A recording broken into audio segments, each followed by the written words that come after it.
Secondly, yesterday an active duty service member set himself on fire in front of the Israeli embassy in protest of U.S. support for Israel's operations in Gaza.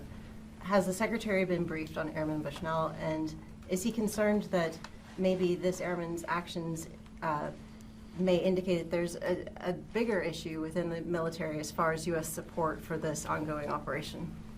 Yeah, so the Secretary is following the situation. I know the Air Force has confirmed the airman's death. They do plan to provide additional information 24 hours after next of kin notifications are complete. It certainly is a tragic event.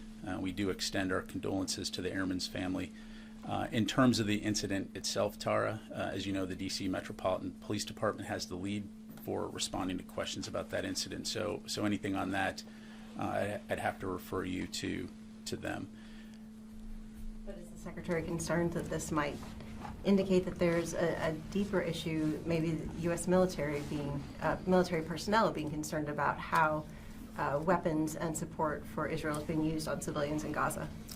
Well, look, from a Department of Defense standpoint, since Hamas's brutal attacks on October 7th, we've been focused on the 4 key areas that the Secretary set out from the onset. That's protecting U.S. forces and citizens in the region, supporting Israel's inherent right to defend itself from terrorist attacks, working closely with Israel to support and secure the release of hostages from Hamas, and ensuring that the crisis, the conflict between Hamas and Israel, doesn't escalate into a broader regional conflict. And so those objectives are what continue to inform our approach to the situation in the Middle East.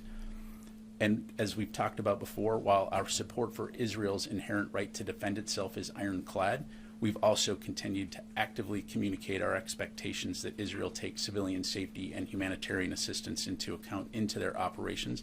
You see that incorporated into every conversation the Secretary has with his counterpart in Israel, as well as other U.S. officials.